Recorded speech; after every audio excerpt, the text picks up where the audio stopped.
புத்தகத்தின் தலைப்பு மீண்டும் ஜீவனோடு பாகம் 1 இரண்டாம் நாடக மேடை. உயிர்த்தெழுதலின் மேடையில் அடுத்து வரும் நீங்கள். சகோதரர் யூஜின் ஃபர்ன்ஸ்.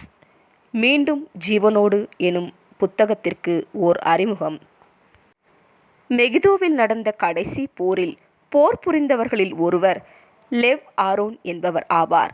இவர் பேரொளியுடன் வெடித்த வெடியினால் தனது இடது கை துண்டிக்கப்பட்டதும் வெடிகுண்டானது தனது சரீரத்தை துளையிட்டதும் குறித்த நினைவுகளையே தனது இறுதி நினைவாக பெற்றிருந்தார். ஆனால் இப்பொழுதோ முன்பு ஒருபோதும் இல்லாத அளவுக்கு ஜீவனையும் பலத்தையும் இவர் உணர்ந்தார். இவரால் தன்னுடைய காயங்களின் எந்த ஓர் அடையாளத்தையும் காண முடியவில்லை. இவர் புதுமையான மற்றும் மாறுபட்ட ஓர் உலகத்தில் தான் இருப்பதாக புரிந்து கொண்டார். அதாவது மனுக்குலத்தின் ஒட்டுமொத்த கனவுகளை பிரதிபலிக்கும் ஓர் உலகமாகவும் அதே சமயம் ஆச்சரியமூட்டும் ஓர் உலகமாகவும் அது இருந்தது. கொஞ்சமும் எதிர்பார்த்திராத விதத்தில் வேத வாக்கியங்களானது இவருடைய கண்களுக்கு முன்பாக பொருந்தத் துவங்கியது. இவருக்கு இந்த புதிய உலகில் ஓர் ஊழியம் கொடுக்கப்பட போகின்றது. கடந்த கால சந்ததியினரில் இருந்து உயிர்த்தெழுந்து வரும் அநேகருடைய ஜீவியங்களை இவரது சொந்த ஜீவியமானது தொடவிருப்பதினால் மனித சரீரத்தின் விறுவிறுப்பான சம்பவங்களையும் அனுபவங்களையும் இப்புதிய உலகத்தில் சந்திக்கவிருக்கிறார். அவரால் கற்பனை பண்ணிக்கூட பார்க்க முடியாத அளவுக்கு அனையும் தயவையும் அனுபவித்து பார்க்க போகின்றார். இவர் அநேக எதிர்ப்புகளையும் சூழ்ச்சிகளையும் சந்திக்க இருக்கின்றார். இவரது இந்த புதிய வாழ்வு நிஜம்தானா? அபிஷேகம் பண்ணப்பட்டவரின் வல்லமை தீமையின் வல்லமையை எதிர்கொள்ளக்கூடுமா? கிறிஸ்துவினுடைய அன்பின் ஆற்றல் எவ்வளவு தூரம் கடந்து செல்லும்? கிறிஸ்துவினுடைய அன்பானது எந்த மட்டிலுமான சீர்கேடுகளை சொஸ்தப்படுத்தக்கூடும்? ஆரம்ப காட்சி எனும் தலைப்பின் கீழ் காணலாம். பொதுவாகவே எல்லாவற்றிற்கும் பதில்களை அறிந்திருக்கும் ஒரு நபர் நான். எனக்கு விடை பற்றி தெரியவில்லை என்றாலும் எதையாவது முயல்வேன். முதலாவது செயல்படு, பின்னர் யோசி என்பதே எனது கொள்கை. நான் சரி என்று நினைப்பதை செய்தால் அவைகள் அனைத்தும் நன்றாய் முடியும். பொதுவாகவே நான் இப்படித்தான் செய்வேன். என்னால் இயலாத கட்டத்தில்தான் அமர்ந்திருந்து ஜெபிப்பது எனது பழக்கம். என் சகோதரன் ஜேக் வழக்கமாக என்ன சொல்லுவான் தெரியுமா? நான் கர்த்தருடைய கரத்தை எப்பொழுதும் சார்ந்திருக்க வேண்டும் என்று சொல்லுவான். ஆனால் அது எனக்கு சரிவராத காரியமாகும். நாம் கண்டிப்பாக போராட வேண்டும். வெற்றி அல்லது தோல்வி என்பது நாம் போராடுவதில்தான் உள்ளது. இந்த முறை மட்டும் என்ன செய்வது என்று எனக்கு தெரியவில்லை. மேலும் என்னால் சிந்திக்கக்கூட முடியவில்லை. நாங்கள் அனைவரும் சிக்கிக்கொண்டோம். எங்கு போவது என்று தெரியவில்லை. எதிர் நடவடிக்கை எடுக்க தெரியவில்லை. நாங்கள் அனைவரும் மரிக்கப் போகின்றோம் என்பதை நான் நன்கு அறிந்திருந்தேன். ஆனால் மரிப்பதினால் என்ன மேன்மை இருக்கின்றது? நாங்கள் எங்களுடைய எதிரிகளை மெகினேர் சமவெளியில் எதிர்கொண்டு அவர்கள் எருசலேமை நோக்கி முன்னேறி செல்வதை தாமதப்படுத்த முயன்றோம். எல்லை மீறி நுழைந்த இராணுவம் யூதேயாவிலுள்ள பல்வேறு கிராமங்களில் நிற்கும்படிக்கு கட்டளையிடப்பட்டிருந்த எங்களது சிறிய குழுக்களை திணற செய்தது. நாங்கள் மற்ற இஸ்ரேலிய படைகளுடனான தொடர்பை இழந்துவிட்டோம். எனக்கு தெரிந்த வரையில் நாங்கள் எருசலேமுக்கும் இஸ்ரேலுக்கும் கடைசி நம்பிக்கையாக இருந்தோம். ஆனால் முற்றுகையிடப்பட்டிருந்தோம். தொடர்ந்து குண்டுவீச்சுக்கு ஆளாகி கொண்டிருந்தோம். கிட்டத்தட்ட என்னை சுற்றியுள்ள ஆண்கள் அனைவரும் ஒன்று காயத்துடனோ அல்லது மரித்தோ இருந்தனர். என் அருகில் ஒரு ஏவுகணை ராக்கெட் வெடித்தது. நான் என் வலது கரத்தை தூக்கி என் தலையை பாதுகாக்க முயற்சித்தேன். என்னுடைய நுரையீரல் வெந்து போய் நான் சுவாசிப்பது கடினமானது. எனது இடது கைக்கு என்ன ஆனது என்று நான் பார்த்தபோது உரு சிதைந்த நிலையில் இரத்த கலரியான ஒரு துண்டு மாத்திரமே மீந்திருந்தது.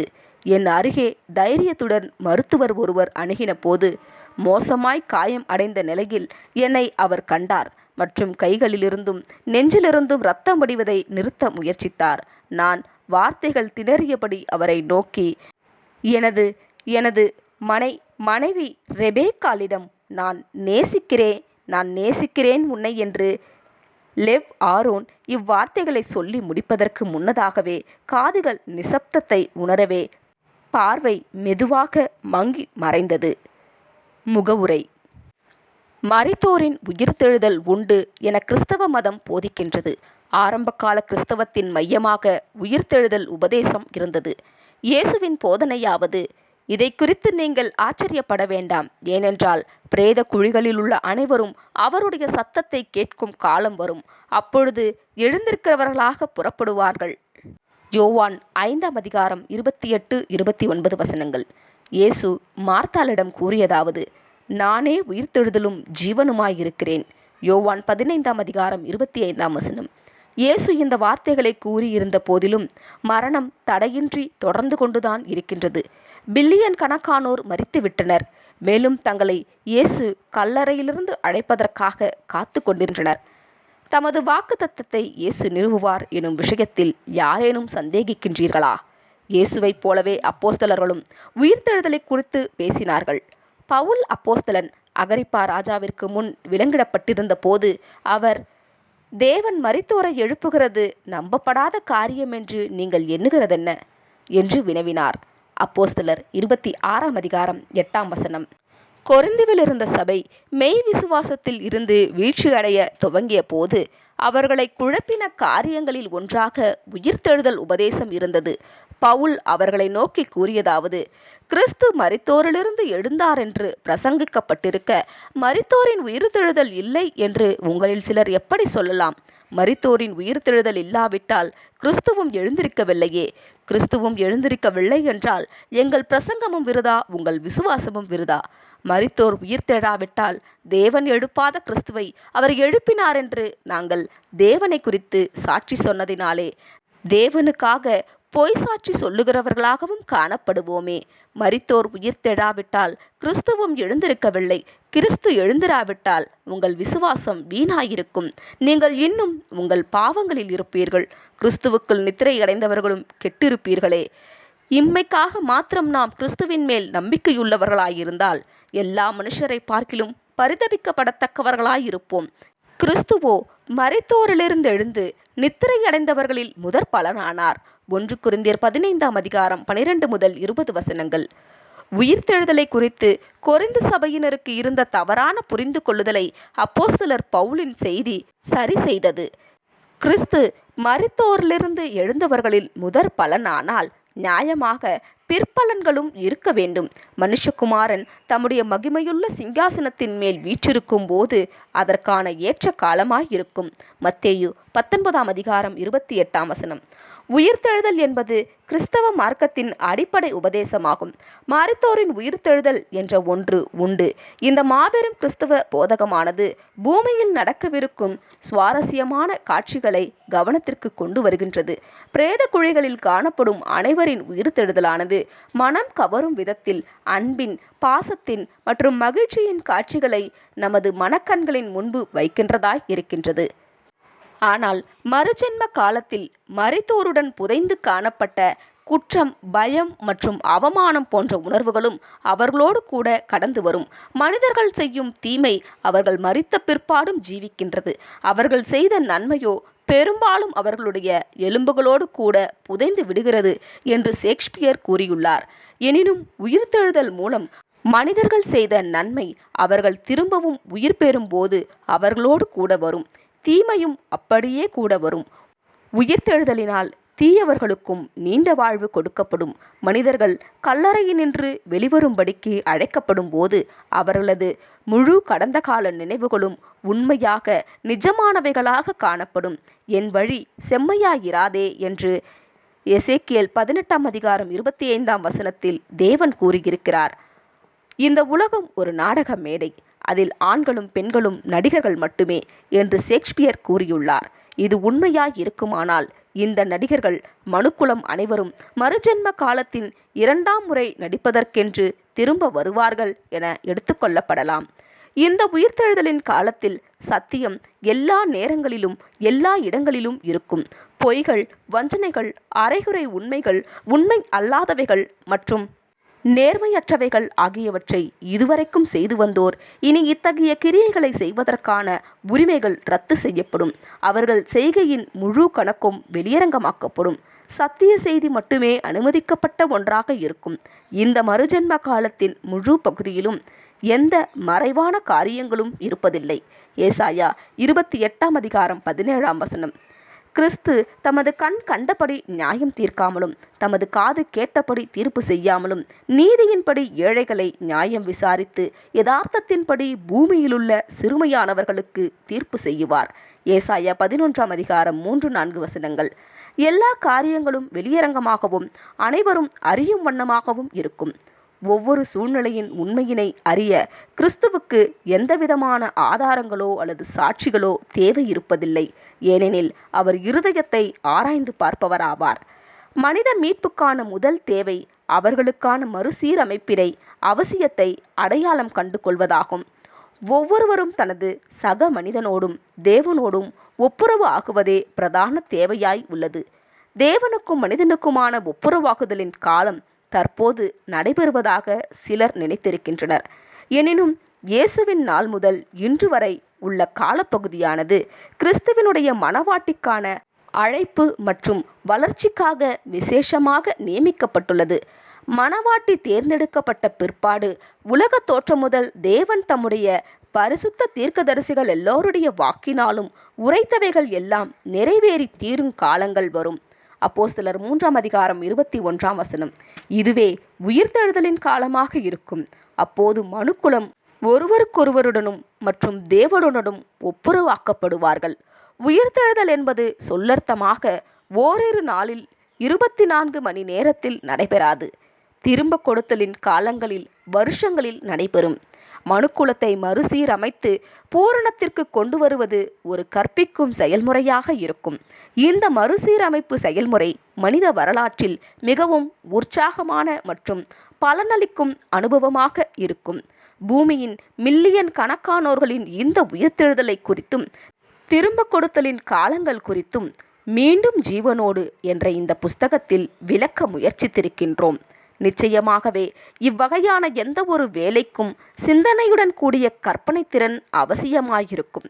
கடந்த காலத்தினை பற்றின போதுமான அளவு உண்மையான தகவல்களை அறிந்து கொள்வது என்பது மீண்டும் வாழ்வது என்றால் என்ன என்பது பற்றி புரிந்து கொள்வதற்கு உதவுகின்றது. ஒவ்வொரு தனிமனிதனுடைய கடந்த காலமும் ஒரு புதிய வாழ்க்கையை துவங்குவதற்கு உதவியாக இருக்கின்றது.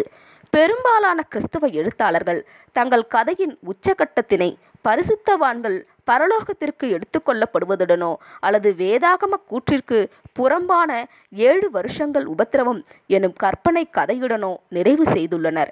யார் ஒருவரும் இதுவரையில் பரலோகத்தை பற்றி யதார்த்தமான உண்மைகளை வெற்றிகரமாக விவரிக்கவில்லை. எடுத்துக்கொள்ளப்படுதல் மற்றும் அர்மகதோன் பற்றின புஸ்தகங்கள் ஏராளமாக உள்ளன. மனுக்குலத்தில் பெரும்பாலானோர் நித்திய எரிநரக அக்கினிக்குள் போவார்கள் என்று கூறுவதோடு அவர்களது பார்வை நின்று விடுகிறது. மனுக்குல அனுபவத்தின் மிகவும் விறுவிறுப்பான மற்றும் அர்த்தமுள்ள காலத்தை மீண்டும் ஜீவனோடு எனும் புத்தகம் படம் பிடித்து காட்டுகின்றது. வாழ்ந்து மரிப்பது என்பது ஒரு காரியமாக இருக்கின்றது.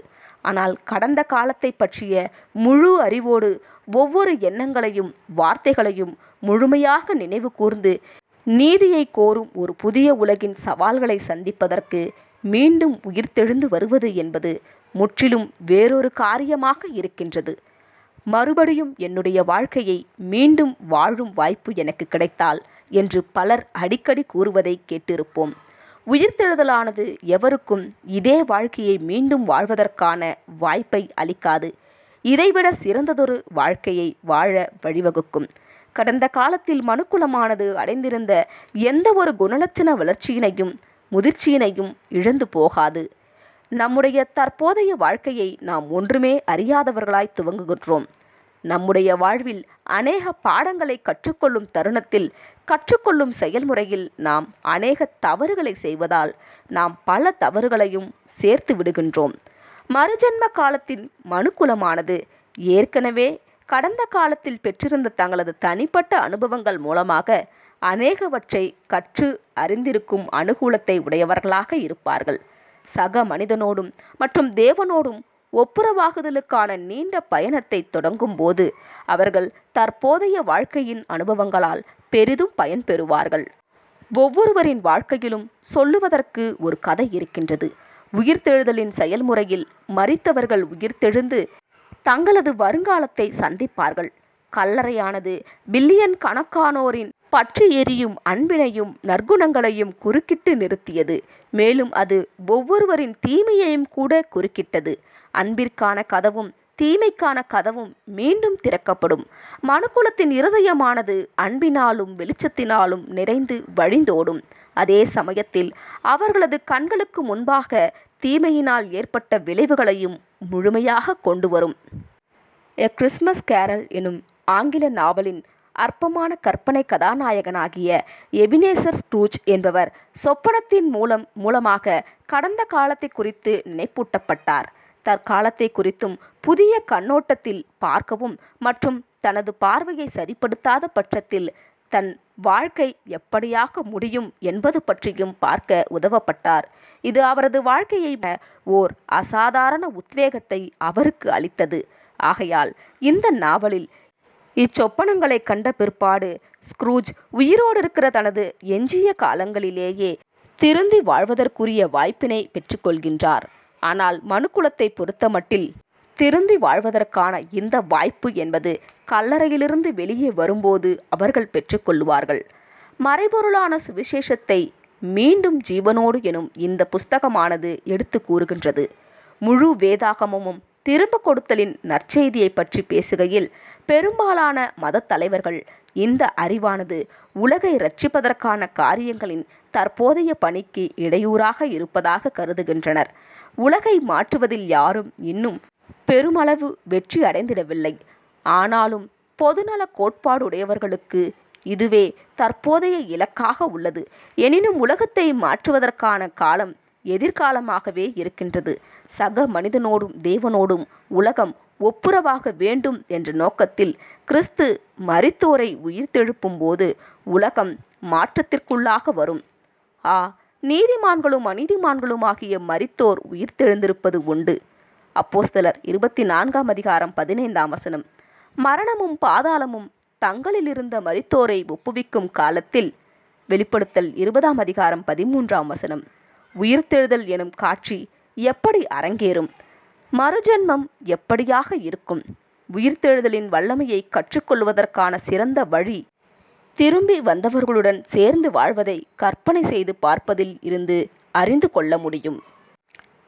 இதனை தொடர்ந்து வரும் அத்தியாயம் 1 அடுத்த பாகத்தில் காணலாம்.